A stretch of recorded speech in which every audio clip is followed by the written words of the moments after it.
Hello, this is a webinar to advertise some of the tutorials that will be free and what you can be expecting from the lessons that I give and what I will create and teach you. So this has already been made. This here is one rectangle which is actually part of your toolbars, and you go to the toolbars main and it brings up stuff like new file, etc, etc. But if you go to window and go to its tools here, this box here is a rectangle, and that is out of the workspace. You can then manipulate the rectangle, which is that button there, and you can change the oval tool, rectangle primitive tool, oval tool, etc, etc. But it's really easy to colour.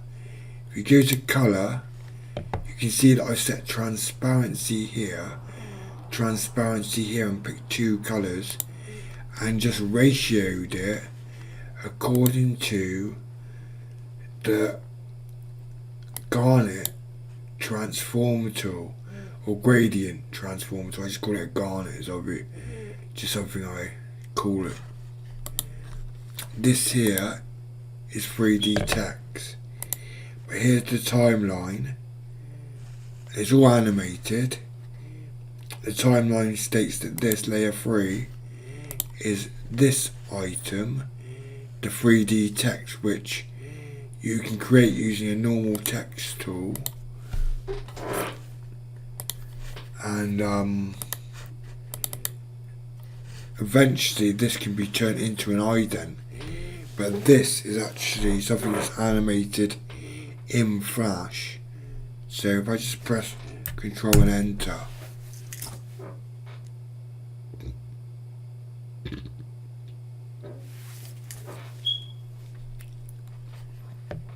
and that's the animation that happens according to the frames that are motion tweened. But if you click on this first layer and then clicking into this, you can see that it's different layers of different colours, which I stated before that you make it with the text tool. You can then go on and use the same equivalents, because this file or animated page could be either a website, an application, etc, etc.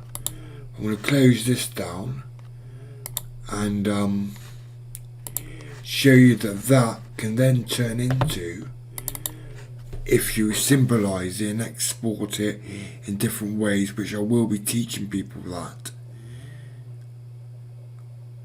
On that precise thought, you export it with different quantities, and it can be something like this according to Premiere, which is a video application of editing.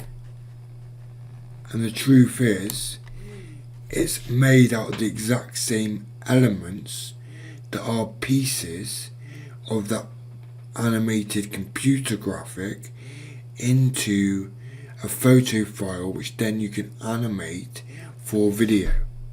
And this is what it looks like. Fades in, fades out, but not totally, then zooms in, then follows the page, and that's what it looked like to start with. But if we open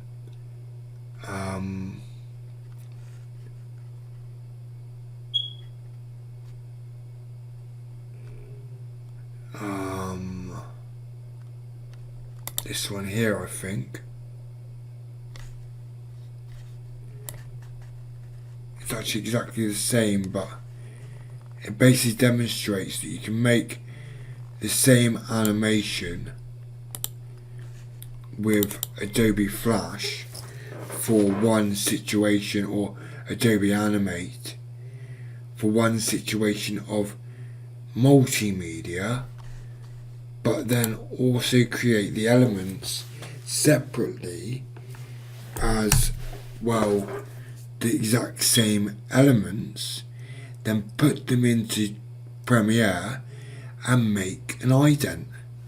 And that's as simple as it is.